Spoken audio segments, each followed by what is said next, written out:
This is Bio 181, Chapter 10 on how cells divide, and we're looking specifically at mitosis.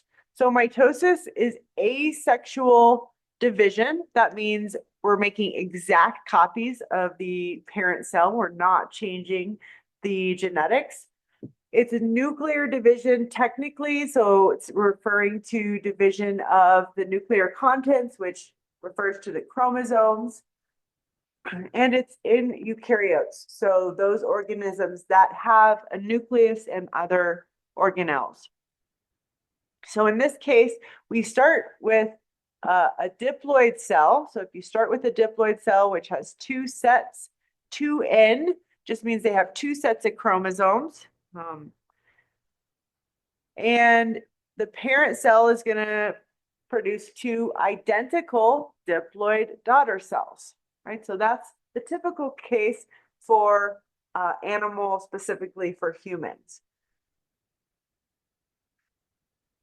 So parent cell, just simplify it here. We've got a nucleus. Say we just have three chromosomes, like 1, 2, 3.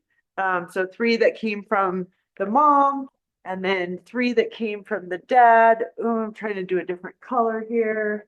Okay, so here's a different color, right? So these are homologous pairs.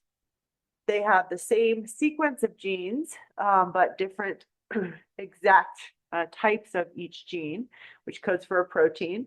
So if this is what we start with, we divide in the end, we're going to get exactly the same daughter cells. So you've got a cell here with a nucleus, and you got another cell here with a nucleus.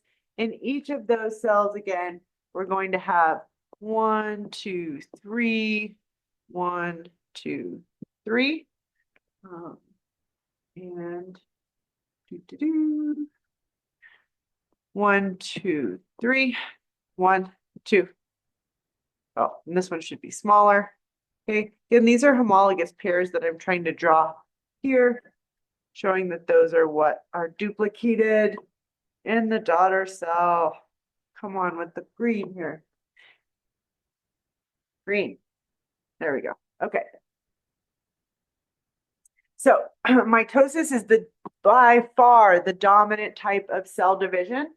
So it's occurring in 99.9999% of your body cells as a human.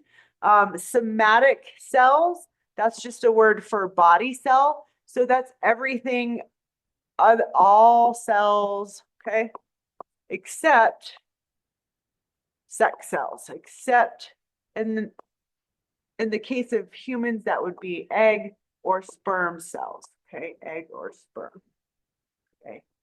So somatic body cells, these cells, we will learn those are called germ cells, but that just refers to either egg or sperm. So if we're not making egg or sperm, then we are performing mitosis. So that means muscle cells, hair cells, epithelial skin cells, all of those cells are going to be mitosis. So what is mitosis? We're going to look at 5 different phases in this class. In our book, we separate it into 1 prophase, 2 prometaphase, 3 metaphase, 4 anaphase, and 5 telophase. So a way to remember this is PPMAT, PPMAT. You are going to need to know this sequence and just the basics about each step. So I'm going to do a really brief overview. So for mitosis, I'm going to start off here with the cell that would actually be an interphase. So this is before it starts mitosis, interphase, right? And then we're going to go into the stages. So we'll do prophase, prometaphase, metaphase, anaphase, and telophase. So that's what I'll draw really quickly. So let me just do this here. Draw my circle. So this is the cell. Okay. Telophase, we are going to start to see at the same time that telophase is occurring, the cell starting to undergo cytokinesis or division of the cellular contents. Okay, so in interphase, you've got your nucleus. So let me just show, whoops, our nucleus. So the nucleus, this is the nuclear envelope that I'm drawing here. And then in prophase, that's where we are going to have the nuclear envelope start to disintegrate. Okay? And then it's going to disappear until the very end where it starts to reappear. And there's going to be two nuclear envelopes that start to reform here, one for each of the daughter cells. So inside of the cell, we've got our DNA and the nucleus, and interphase, it's kind of all spread out. So that's uncondensed. To actually get at the DNA, you have to be able to read it. So, and it turns out that chromosomes are all wound up into these tight little packages. So first thing they have to do is actually take it from this uncondensed form, like yarn that's just been spread out everywhere. And the chromosomes start to condense in prophase. And so here I'm just going to draw, in this example, I'm just going to draw two because it's easy. So here I've got two that are condensing. And in this case, they've already undergone replication in S phase of interphase. So I've got a large one there. And here's a small one. Okay. Oops. And then since it's diploid, I'm just going to use that example. Oh, let me use a different color. So here's a homologous pair of the large ones and a homologous pair of the small ones. Okay, so those start to condense. We also have the formation of a spindle. So spindle fiber, it often stains pink. So I'm just going to draw it pink here. So these are going to be protein connectors. I can draw it pink. So these are protein, they're actually part of the cytoskeleton that start to form that are going to connect eventually to the chromosomes. So the spindle fibers are going to start forming. All right, and then we have in animals, these things called centrioles. The centrioles are where the spindle fibers are going to attach. So what other color could I use? Maybe purple. So these are going to be like anchor points for the spindle fibers, and they're called centrioles, and they're going to start to migrate apart from one another.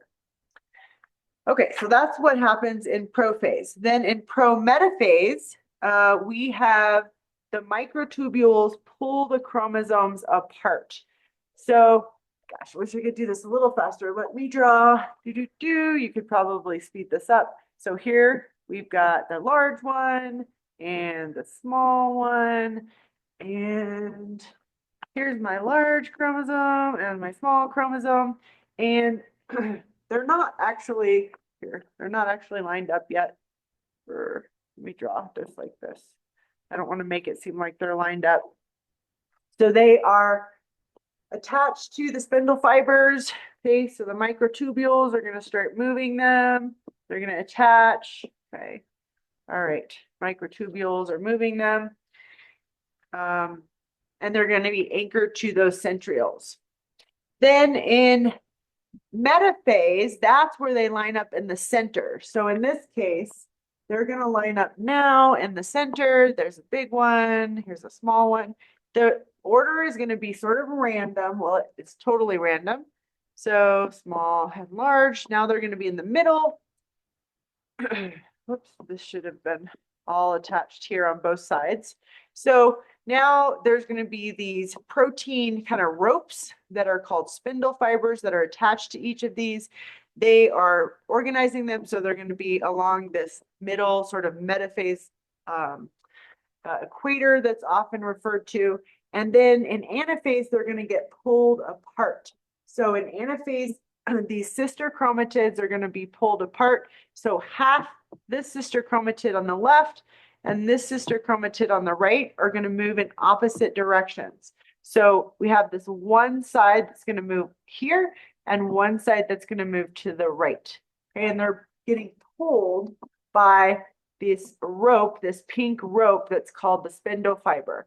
And that's going to be attached and pulling each sister chromatid apart towards one side of the cell. So see here, again, I've got two little pieces here that have been pulled apart, and then two pieces of the chromosome here that have been pulled apart. Okay, so in anaphase, they're separating and pulling apart. And then in telophase, this probably should have been oriented this whole thing a little bit more. I don't think I can do it. Nope, that's not going to work. Just go back here. Shoot. Wow. Okay, so that, no.